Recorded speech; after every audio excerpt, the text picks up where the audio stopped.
प्रेक्षकांनो नमस्कार. आपण ऐकतोय "विसरू नको तू मला"चा आजचा म्हणजे 14 जुलैचा इंटरेस्टिंग असा रिव्ह्यू. तर एपिसोडच्या सुरुवातीला इकडे सूर्या आणि वैदेही दोघं जण बसलेले आहेत. मॅडम, तुम्हाला माहिती आहे, अख्ख्या पारगावात देवा वर्ल्ड फेमस आहे. तर इकडे "हो, नॉनसेन्स" असं वैदेही म्हणते. तर ना सूर्या "आई गं!" असं म्हणतो. वैदेही विचारते, "काय झालं?" तर सूर्या म्हणतो, "तुम्ही नॉनसेन्स म्हटलं ना, की माझ्या हृदयात गुदगुल्या होतात."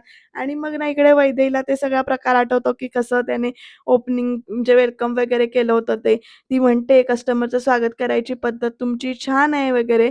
तर आता सूर्याचा तातापप्पा होणार आहे बरं का, कारण ही पद्धत सूर्यानेच तयार केलेली आहे. पण इकडे ना आता तो मालक देवा जो आहे तो म्हणतो, की "ते सगळं सूर्या भाऊ" असं म्हणेपर्यंत तोपर्यंत सूर्या बाजू म्हणजे आपली बाजू काढतो तिकडनं आणि तो म्हणतो, की "हां, रवान देते सगळं. ते जेवणाचं बोला ना मॅडम तुम्ही. आपल्याकडे सगळं आहे. इटालियन, चायनीज आहे, कॉन्टिनेंटल आहे." तर लगेच ना इकडे वैदेही एकदम काय विचारते बघा प्रेक्षकांनो, वैदेही काय म्हणते इथे, वैदेही विनते, की "आपल्याकडे ना काळ्या वाटाण्याची उसळ आणि आंबोळी किंवा ओल्या काजूची उसळ असं म्हटल्यानंतर ना सूर्या बघायला लागतो. देवाभाऊ तर हसतो बरं काय त्याच्याकडे बघून, वैदेहीकडे बघून. सूर्या "आ" करतो. तर वैदेही विचारते, "एवढं दचकायला काय झालं?" "अरे, आपल्या मातीतल्या पदार्थांची चव ना अशा बाहेरच्या परदेशी जेवणाला नाहीये." तर लगेच सूर्या म्हणतो, "मॅडम तुम्ही सॉलिड आहे ना?" "नाही म्हणजे काय आहे? तुम्ही मुंबईच्या आणि हे सगळं असं."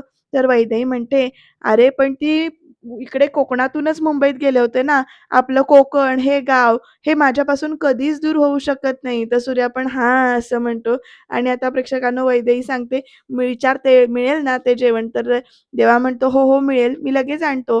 वैदेही कोकम सरबताचा पुढचा असा घोट घेत असते आणि सूर्याना तिच्या नजरेत असा बघत तिला हरवलाय बरं का इकडे आणि वैदेही विचारते, की "काय झालं?" तर सूर्या एकदम काय म्हणतो बघा प्रेक्षकांनो, सूर्या म्हणतो, "मॅडम मला तुम्ही खूप आवडता." वैदेही म्हणते, "आ?" नाही, मग सूर्या बाजूसावरून म्हणतो, "नाही, नाही, म्हणजे काय आहे? अहो, तुमचे विचार आवडतात मला." असं म्हणतो, "तुमचे विचार आवडतात." तर वैदेही पण हसते आणि म्हणते, की "आता जरासे हात धुवायचे विसरलेत, मी हात धुवून येते, आलेच हां." असं म्हणत आता वैदेही तिकडनं निघून गेली तर वैदेही निघून गेल्यानंतर सूर्याने इथे आपल्याच डोक्याला हात मारून घेतलाय, की "आता काय बोलत होतास तू?" असं म्हणत स्वतःशीच इकडे हसतोय बरं का सूर्या. आणि आता खरं तर इथून पुढे ट्विस्ट येणार आहे तो असा, की एका आठवड्याच्या आत सूर्याने डॉक्टर मॅडमना डेटवर आणल्यान आणि जा बोलला ता करून दाखवलान. कळला? आणि बाकी सूर्याक मानला, की यापुढे सूर्यासोबत पैज लावताना 100 वेळा विचार करायचा आणि प्रेक्षकांनो, या मंग्या आणि नानूचं बोलणं जे काही आहे, ते वैदेहीने इकडे ऐकलंय. कारण मंग्या नानूला पुढे म्हणतो, की "जिंकला सूर्या पैज, चल काढ ₹1000 काढ." असं म्हणत ना इकडे पैसे काढायला सांगतोय मंग्या नानूला. पण त्यांना माहिती नाहीये, की वैदेही त्यांच्या पाठीमागे उभी आहे आणि वैदेहीने हे सगळं ऐकलंय. त्यामुळे आता तेवढ्यात लक्ष जातं नानूचं, तर वैदेही त्याला तिथे दिसते आणि वैदेहीला मात्र जाम धक्का बसलाय बरं का हे सगळं ऐकून. हर्ट झाली बिचारी हे सगळं ऐकून ती. म्हणजे ती चांगल्या मनाने इथे मैत्री करायला आलेली असते. सूर्याने सुद्धा चांगल्या मनानेच मैत्री केलेली असते.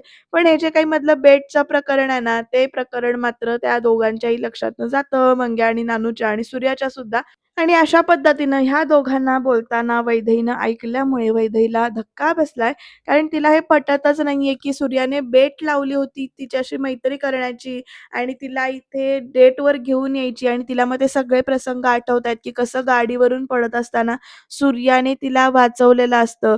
कसं स्वतःचा हात आधी खाली घातलेला असतो आणि ती अशा धक्क्यामध्येच ना पुढे चालत येत असते. परत तिला ते आठवतं, की कसं रिक्षामध्ये सूर्या गिफ्ट देतो म्हणजे तिरामिसू आणून दिलेलं असतं, हे गिफ्ट घ्या म्हणून तो सांगत असतो. हे तिला वैदेहीला आठवतंय सगळे प्रसंग घडलेले आणि सारखं-सारखं ते एकच वाक्य तिच्या कानामध्ये घुमतंय, की एका आठवड्याच्या आत सूर्याने डॉक्टर मॅडम का डेटवर आणलं आणि जे बोललं होतं ते त्यानं करून दाखवलं आणि हे सगळं इथे की नाही त्याला आठवतंय आणि वैदेहीला आठवतंय आणि वैदेहीला हे पण आठवतं, की कसं गाडी त्याने दाखवली होती, व्यवस्थित करून आणली होती. कसं त्याने फ्रेंडशिप एक्सेप्टेड असं म्हटल्यानंतर नाचला होता.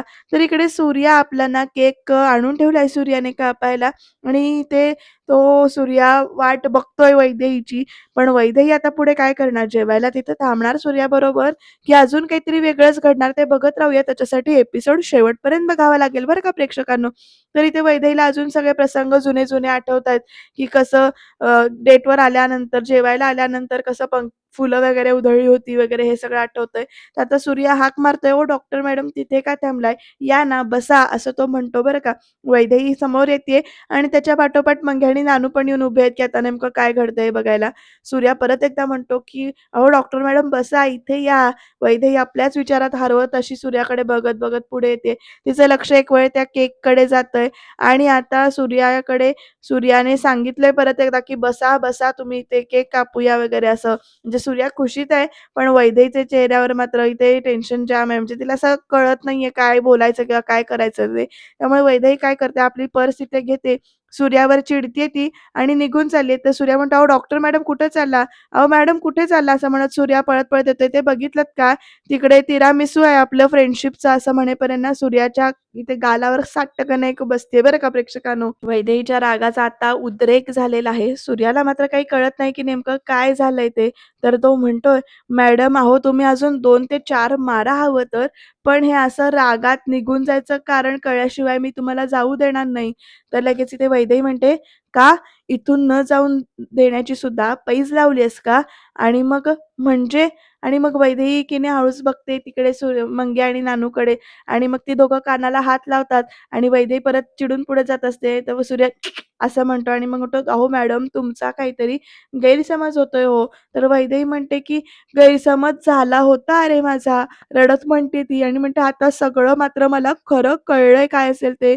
मला वाटलं होतं, की तुला इमोशन्स कळतात, तुला भावना कळतात, भावनांची कदर आहे तुला. विश्वास ठेवला होता रे मी तुझ्यावर." असं म्हणत वैदेही पुढे म्हणते, की "मित्र समजत होते मी तुला. पण तू?" पण तू असं म्हणत ना मान डोलावते आणि खूपच रडायला येते तिला आणि म्हणते, "मला वाटत होतं, की तू फक्त दशावतारात अभिनय करतोस अरे, पण खऱ्या आयुष्यात सुद्धा तू खूप कमाल अभिनय करतोस." असं इकडे सगळं वैदेही सूर्याला बोलतीये आणि म्हणते, "काळजी करण्याचा अभिनय, चांगलं वागण्याचा अभिनय." सूर्याला काहीच बोलू देत नाहीये बरं का ती इथे आणि प्रेक्षकांनो वैदेही म्हणते, "मैत्री करण्याचा अभिनय, मैत्रीत चांगलं राहण्याचा अभिनय. वाह! खरंच खूप चांगला अभिनय करतोस." असं म्हणत ना वैदेही तिकडनं निघून जाते. बिचारे मंग्या आणि नानू सूर्याकडे बघत ना कानाला हात लावतायत, सॉरी वगैरे असं म्हणायचा प्रयत्न करतायत. पण सध्या तरी आता सूर्याला त्या दोघांकडे बघण्यापेक्षा वैदेहीकडे जाणं जास्त इम्पोर्टंट वाटतंय. त्यामुळे तो वैदेहीच्या पाठी पळतो. "अहो डॉक्टर मॅडम, अहो डॉक्टर मॅडम थांबा." आता वैदेहीच्या डोळ्यातले अश्रू मात्र थांबत नाहीयेत. खूप हर्ट झालीये बिचारी ती. सूर्या म्हणतो, अहो मॅडम थांबा तुम्ही. अहो, तो अभिनय नव्हता मी जे काही करत होतो ते." असं इकडे सूर्या सांगतो. पण वैदेही ना आपल्या पर्समधनं ना पैसे काढते बरं का प्रेक्षकांनो इथे आणि सूर्याच्या हातात ठेवते आणि म्हणते, "घ्या सूर्या तांडेल, ही घे बिदागी. या बिदागीसाठीच केला ना अभिनय तू. तू पैज जिंकलास रे, पण तू माणूस म्हणून हारलायस. यापुढे मला तुझं तोंडही बघायचं नाहीये." तर सूर्या, "अहो मॅडम, मॅडम प्लीज अहो, अहो मॅडम" असं एवढंच म्हणतो. खरं वैदेही काही त्याचं ऐकून घेत नाही. वैदेही गाडीवर बसते आणि प्रेक्षकांनो वैदेही तिकडनं निघून जाते.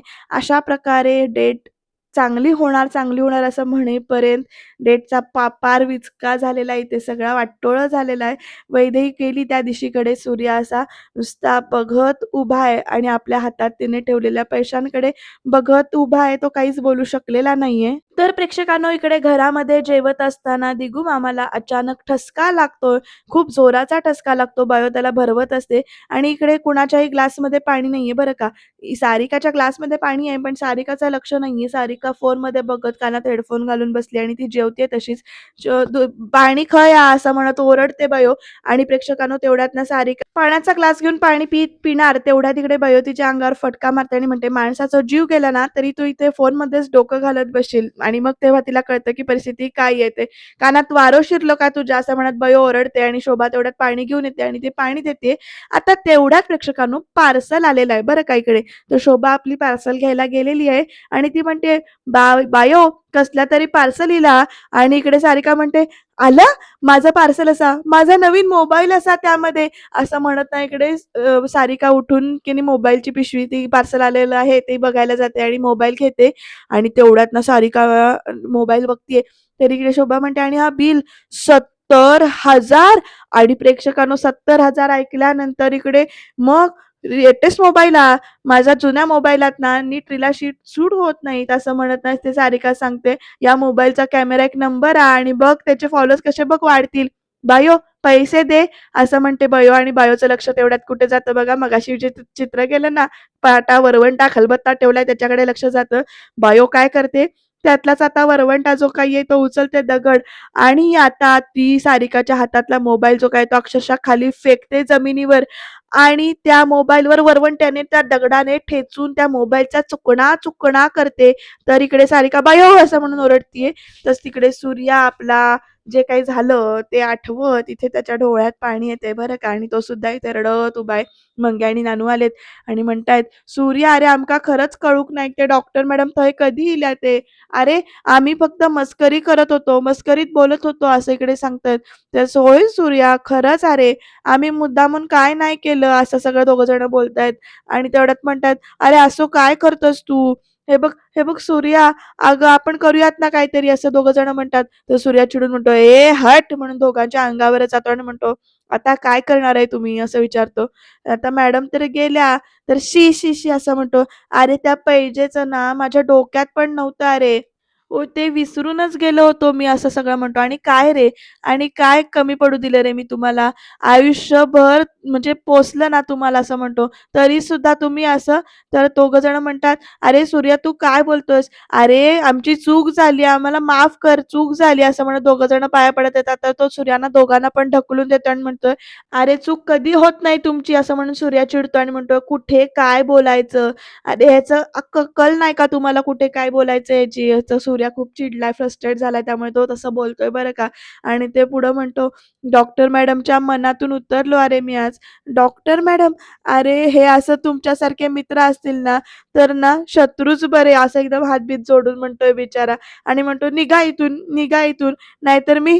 तर ते मित्र विचारतात, "नाहीतर मी काय?" तर लगेच सूर्या म्हणतो, "नाहीतर मी विसरून जाईन की तुम्ही दोघं माझे मित्र आहात. चला, चला निघा इथून." असं म्हणून ना सूर्या दोघांना "निघा रे" म्हणतो बरं का. पाप खूप फ्रस्ट्रेट झालाय हा सूर्या त्यामुळे असं बोलतोय आणि ते शेवटी मित्रच आहेत ते समजून घेतील एकमेकांना. बघूया पुढे काय घडणार आहे ते. तर सूर्याला ना तो केक दिसतो आता तिथे ठेवलेला आणि तो डॉक्टर मॅडम असं म्हणतो, "आता या केकचं काय करायचं?" असं सगळं चाललंय. बिचाऱ्याच्या डोळ्यात खूपच पाणी आहे. तिकडे वैदेही पण रडतीये आणि इकडे सूर्या पण रडतोय. त्यामुळे जेवण काय पोटात ह्यांच्या गेलेलं नाहीये दोघांच्या सुद्धा आणि हा सगळा असा विचका झालेला आहे डेटचा. आता पुढे काय घडणार? सूर्याला वैदेही माफ करेल का? बघत राहूया आपण. तिकडे बायोने मात्र फुल फॉर्मात येऊन ना इकडे असं फोनवर दगड जोरात मारलाय, तो वरवंटा मारलाय. तर सारिका म्हणतो, "बायो, बायो माझा मोबाईल का तोडलास तू?" तर बायो म्हणते, "4 पैसे कमवायची अक्कल नाही आणि 70,000 चा मोबाईल हवाय तुका?" तर इकडे ना सारिका म्हणते, "माका हवा होता फोन, माका रील बनवायची होते." तर लगेच ना "थोबाड फोडीन हां, उलट उत्तरं देशील तर थोबाड फोडीन." असं बयो म्हणते बरं का ओरडून आणि म्हणते, "रीळा बनवता करत." म्हणते. तर लगेच आता सारिका म्हणते, "हात जर सूर्यदादाने केला असता तर तू त्याच्या हातात लगेच पैसे दिले असतेस तू." असं म्हटल्यानंतर बयोचे डोळे अजूनच मोठे होतात. सारिका पुढे म्हणते बयोला, तो जे काही करेल त्या बरोबर आणि मी करेल त्या सगळा चूक." असं म्हणत ना ओरडत असते आणि "तुमच्या डोळ्यात खुपता मी करेल ते." तर लगेच बायो म्हणते, "सूर्याची बरोबरी करू नकोस तू. तांडेलांचा कारभार एक हाती सांभाळता तो." असं म्हणत आता बयो पण ओरडते आणि म्हणते, "तुझं अजून कॉलेज संपत नाही हां." तर सारिका म्हणते, "मला नाही करायचं आहे कॉलेज." तर लगेच बयो म्हणते, "आवाज बंद." आणि आता बयो पण चिडले बरं का आणि सगळं असं वातावरणच इकडे पेटलेलं आहे. तर इकडे बयो म्हणते, "बसल्या जागी चमचमीत गिळूक मिळता का गिळायचा? माझ्यासमोर तोंड उघडलास तर पण बंद करून टाकीन मी." "अगं पण" असं म्हणत सारिका बोलायला जाणार तर सुधाकर तिला म्हणतो, "चिंगळ्या, चिंगळ्या, चिंगळ्या गप्प बस ना." तर शोभा पण इकडे सारिकाला धरते आणि "जरा गप्प बस." बयोला पण सुधाकर म्हणतो, "अरे ती काय एक बोलणार नाही. तू मुकाट्याने जेवायला जा बघू." असं म्हणत आता सुधाकर ओरडतो इथे चिंगळीला. तर चिंगळी म्हणते, "मला जेवायला नकोय." असं म्हणत तो फोन सुद्धा ती फेकते आणि जाते बरं का निघून. म्हणजे काय चाललंय बघा. तर बिचारं इकडे परिस्थितीच वाईट झालीये. तर इथे प्रेक्षकांनो आता आत्या ना काहीतरी शिवत बसलीये आणि आत्याचं लक्ष एकदम ना दरवाजाकडे जातं. गाडीचा आवाज येतो कारण त्यामुळे. तर वैदेही तिकडनं येते. आत्या म्हणते, "काय गं लवकर इलस? जेवायला गेली?" असं म्हणेपर्यंत ना वैदेही काहीच ऐकून घ्यायच्या मनस्थितीत नाहीये. ती तशीच आत्याशी न बोलता भरपूर अशी धावत ना जिन्यातनं वर येते. आपल्या खोलीमध्ये येते. तर आत्यासुद्धा तिच्या पाठीमागे जाताना "दादा, दादा" असं हाक मारत जाते. कारण वैदेहीचं काहीतरी बिनसलंय तर दादाला बोलवायला पाहिजे म्हणून. तर प्रेक्षकांनो इथे वैदेहीने ना रूमचा दरवाजाच इथे लावून घेतलाय आणि वैदेहीला मात्र आत्या हाका मारतीये, "वैदू, वैदू." दादा, अरे दादा ये, वैदू बघ रडतीये. अशी आत्या आवाज येते, तर वैदू सुद्धा दरवाजाकडे बघतीये, पण ना तिला ते सगळं सूर्याचंच म्हणणं जे काही आहे ते आठवतंय. आता प्रेक्षकांनो पुढे बघा काय घडतंय ते. वैदू, दार उघड असं आत्यासारखं म्हणत असते, तर वैदू म्हणते, "आत्या मला प्लीज आता कुणाशी नाही बोलायचंय. तू प्लीज जा." आता तेवढ्यात बाबा पण येतायत वैदेहीचे. "नल्या अगं काय, काय झालं काय?" तर आत्या म्हणते, "आले बघ ना." इरी आणि तशीच आत रूममध्ये जाऊन थांबली आणि दार लावून घेतलं नाही तिने आणि विचारते का, "काय झालं?" तर काही सांगूक तयार नाहीये ती, काय झालं तर. "तू जरा विचारून बघ." तर आता बाबा पण हाक मारतात, "वैदू, ए सोन्या, बाळा काय झाला?" "अगं दरवाजा उघड." तर वैदेही म्हणते, "बाबा प्लीज, अहो प्लीज मला एकट्याला सोडा." तर आता बाबा म्हणतात, "ठीक आहे." आणि आत्याला म्हणतात, "नले, हे बघ जाऊ दे, तिला जरा शांत पडू देत. थोडा वेळ गेली की ती बोलेल. आपण उद्या सकाळी बोलूया तिच्याशी." आणि वैदेही ना अशी दुमसून ना खूप रडतीये अशी एकदम. बाबा म्हणतात, "ती आता नाही बोलायची, तर आपण जाऊया." आणि वैदेहीला तेच आठवतंय त्यामुळे ती खूप रडतीये. तर इथे चिंगळी सुद्धा बरं का रडत बसली झोपाळ्यावर. तिकडनं सुधाकर येतो आता आणि सुधाकर आल्यानंतर चिंगळी जरा डोळे पुसायचं नाटक करते, तर सुधाकर तिला कसा म्हणतो बघा, "गो चिंगळे, माका बघून डोळे पुसतोस? एवढी मोठी झालीस तू," असं सुधाकर म्हणतो.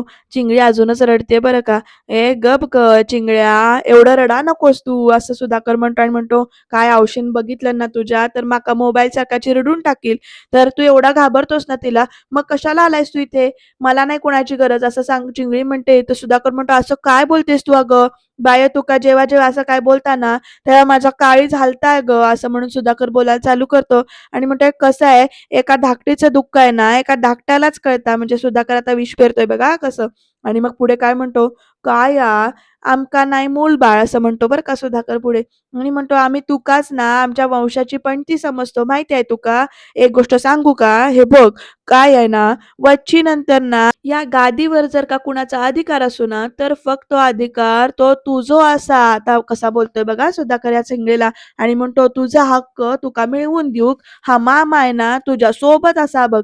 त्यामुळे तू घाबरू नकोस. मी आहे तुझ्यासोबत." आणि तेवढ्यात त्या मामाचा फोन वाजतोय. त्यामुळे इकडे सुधाकर म्हणतो, की "थांबा जरा फोन आलाय." आणि त्याला जो फोन हवा असतोय येण्याचा, वाट बघत असतो ज्या फोनची, तर तो फोन इथे आलेला आहे. त्यामुळे तो फोन बाजूला जाऊन उचलतो आणि ज्या फोनवर ते ऐकतोय ते बघून त्याला हसायला येतंय. "बोल रे," असं म्हणतो तो आणि एकदम हसतो. "हां, असं का? बरं. हां, हां. हां, हां. असं करत सुधाकर हसतोय ते. "काय सांगतोस काय अरे? अरे भारीच आहे हे. अरे हां, हां. बरं झालं," असं म्हणत ना हसतो. तर चिंगळी विचारते, "मामा काय झालं हां?" तर लगेच ना इकडे सुधाकर तिच्याजवळ येऊन बसत काय म्हणतो बघा, "गो चिंगळे, तुका गादीपर्यंत पोहोचवायचा शॉर्टकट सापडलो माका." तर इकडे सारिका विचारते, "म्हणजे?" तर लगेच ना इथे मामा कसा सांगतो बघा चिंगळीला, "सूर्या, तो बायोचा राजकुमार धाब्यावर गेलो होतो, तर तो एकटाच नव्हता, पोरगी होती सोबत." असं इकडे ना सारिका, "मग? मग?" असं विचारत असेल तर सुधाकर म्हणतो, "तू काय मग करतेस? अगं पोरा-पोरी एकत्र. अरे लफड्याचा विषय असा." तर चिंगळी म्हणते, "हां, म्हणजे मला वाटलं होतं, मला अंदाज काढला होतो, ते डेटवरच गेला होता तो." तर लगेच मामा म्हणतो, "शोभता हां, माझी भाची शोभता." तर चिंगळी विचारते, "ते सोड, मग पुढे काय झाला?" तर त्या दोघांमध्ये ना काहीतरी बिनसला हा आणि पोरगी ना भांडण करून, रडारड करून तिकडनं निघून गेली. तर इकडे चिंगळी अशी बघते. तर सुधाकर म्हणतो पुढे, "अरे सूर्या पण रडत होतं." तर लगेच चिंगळी म्हणते, "काय सांगतोस? कोण होती कोण ती?" तर लगेच सुधाकर म्हणतो, "त्याच कळला नाही हां. अरे माझी पोरं ना अक्कलच नाही, अर्धवट माहिती देतात." तर चिंगळी म्हणते, "चल मामा, आत्ताच्या आत्ता जाऊन बायोला सांगूया." तर लगेच सुधाकर म्हणतो, "ए, ए, ए, ए, ए, थांब चिंगळे, चिंगळे, आता कुठं जातस? देव अक्कल वाटत होतं, तेव्हा काय आंबे खाऊक गेली होतीस काय तू?" असं म्हणत ना सुधाकर मामा विचारतो चिंगीला. तर चिंगी म्हणतो, "मामा." तर सुधाकर म्हणतो, "अरे तुला कळत नाही हां, सगळे पत्ते ना असे एकदम भसकन खोलूचे नसतात गं. हे बघ, तुला नवीन मोबाईल हवाय ना?" तर चिंगी म्हणते, की "हो, हवाय मला नवीन मोबाईल." तर मामा म्हणतो, "तर मग मी सांगता तसा कर. आता हुकमाचो एक्को आपल्या हातात इलो हा. आता खेळाक खरी गंमत येता की नाही बघ." आणि इकडे सुधाकर मात्र हसत सुटलाय आणि चिंगळी पण ना काहीतरी मनाशी ठरवते, तिला फोन मिळणार. सूर्याबद्दल अजून एक काहीतरी कळणार का नेमकं काय घडणार बघूया आपण पुढे. तर इथे प्रेक्षकांनो ना बाबा हाक मारतायत सकाळी-सकाळी, "वैदू, ए वैदू, अगं कुठे आहेस? खाली ये." तर लगेच आत्या म्हणते, "अरे खोलीत नाही आहे ती आणि बाहेर गाडी पण नाही आहे तिची." "कुठे गेली ही? खूप गेली रे ती. तर काल रात्री पण अशीच रडत इली ना ती." असं बाबा म्हणतात आणि मग पुढे म्हणतात आणि काहीच न बोलता ती खोलीत गेली. तर आत्या पण म्हणते, "हो ना. हे बघ काही न सांगता, काय न बोलता, अशी न सांगता कधीच जात नाही ती. जीव घाबरू होतो रे माझं." असं आत्या म्हणते. तर बाबा म्हणतात, "नले, अगं माका पण टेन्शन इला. इथं आल्यापासून ना काहीतरी मागच लागलंय तिच्या." तर आत्या म्हणते, "मी काय म्हणते, तू ना आज बोलूनच घे रे तिच्याशी." आणि ह्या दोघांची चर्चा चालू आहे. बाबा पण हो असं म्हणतात. तोपर्यंत आपले वरद शेठ आलेत आणि म्हणतात, "ए आवशे, जरा लिंबू पाणी आण ना गं माझ्यासाठी. जाम डोकं धरलाय." तर आत्या त्याच्याकडे बघत म्हणते, "इले, राजे इले. आत्ता घर दिसतं तुका? माझा फोन घेऊ का? हात जड झालं होतं का तुझं? कुठं होतास रात्रभर?" तर लगेच ना, "तुला काय करूच आहे?" असं वरद ओरडतो. तर इकडे बाबा वैदेचे म्हणतात, "वरद." तर लगेच वरद म्हणतो, "मी काय लहान आहे सगळं सांगू तुका? मी कुठे जातो, काय करतो?" असं वरदची बोलायची पद्धत बघा कशी आहे. तो म्हणतो पुढे, "माझ्या डोक्यात ना 100 टेन्शने असतात हां. तुला जर का सगळं सांगत बसलो ना, तर अख्खा दिवस निघून जाईल आणि तुम्हाला कळणार काहीच नाही." ही बोलायची पद्धत त्याची वरदची. आणि पुढे म्हणतो, "यापुढे मी काय करतो, कुठे जातो याच्या भानगडीत कुणी पण, कुणी पण पडायचा नाही." म्हणजे तो आईला पण सांगतोय आणि मामाला पण सांगतोय. तर लगेच आत्या इथे "अरे!" असं म्हणतो, तर "लिंबू पाणी माझ्या रूममध्ये पाठव" असं म्हणतो आणि निघून जातो बरं का तिकडनं. तर आत्या बिचारी इकडे "वरद, वरद" अशी हाका मारत उभी आहे नुसती आणि वैदेहीचे बाबा तिच्याकडे बघत उभे आहेत आणि दोघं नजरेनेच काहीतरी बोलतायत बरं का एकमेकांशी. तर वैदेही इकडे ना एकटी अशी येऊन ना समुद्रावर बसलेली आहे आणि शांत अशी बसली आहे. ती अजूनही तिला ते म्हणजे कसं तरी होतंय. तेच सगळी वाक्य आठवतायत आणि त्यामुळे ती फार दुःखी झाली आहे. ती चांगल्या मनाने मैत्री करायला गेलेली असते आणि तिच्या बाबतीत हे असं घडतंय म्हणून तिला त्रास होतोय. तिला सुद्धा जुने प्रसंग सगळे जे काही आहेत ते आठवतायत आणि तिला त्याचबरोबर ते सुद्धा आठवतंय, की एका आठवड्याच्या आत कसं मॅडमला जेवायला आणलं, डेटवर आणलं आणि कशी पैज त्याने जिंकली आणि असं सगळं चाललंय. यापुढे सूर्यासोबत पैज लावताना विचार करून लाव वगैरे बोलणं जे काही झालं होतं ते सगळं आठवतंय आणि सूर्याला पण ते असं तो ना गप्पचूप बसलेला इकडे आणि तो पण त्याला पण वैदेही भेटली ते प्रसंग आठवतायत सगळे. समुद्रावर भेटलेली असेल, पडताना वाचवलेलं असेल, हे सगळे प्रसंग दोघांना इकडे आठवतायत एकमेकांबद्दलचे. आणि प्रेक्षकांनो आता पुढे काय घडणार? सूर्या फोन लावायचा प्रयत्न करतोय, पण वैदेहीनं फोन तिचा जो काही आहे, तो त्याचा नंबर ब्लॉक लिस्टलाच टाकलेला आहे. त्यामुळे फोनवर सुद्धा तो बोलू शकत नाहीये तिच्याबरोबर. आणि आता पुढे वैदेहीचा रुसवा कसा जाणार? वैदेहीला हा गैरसमज कसा दूर करेल सूर्या? काय घडणार आहे? हे बघत राहणं इंटरेस्टिंग ठरणार आहे बरं का. कारण पहिलं भांडण म्हणजे मैत्री सुरुवात झाल्या-झाल्या यांच्यामध्ये भांडण झालंय आणि त्याच्यामुळे दोघंही तेवढीच हर्ट झाले. तिकडे वैदेही तर फार हर्ट झालेली आहे. आता खरंच आणि त्याच्यामध्ये बायोचं टेन्शन आहेच. सुधाकर तिच्यावर नजर ठेवून आहे सूर्यावर आणि पुढे काय घडणार ते बघत राहणं इंटरेस्टिंग ठरणार आहे. उद्याच्या भागात प्रेक्षकांनो सूर्या इथे सरळ वैदेहीला भेटायला गेलाय. तर वैदेही त्याला भेटायला, त्याच्याशी बोलायला सुद्धा इथे नकार देतेय. नेमकं काय-काय घडणार ते जाणून घेऊया. त्याच्यासाठी बघत राहा. विसरू नको तू मला आणि हो, सबस्क्राईब करायला विसरू नका.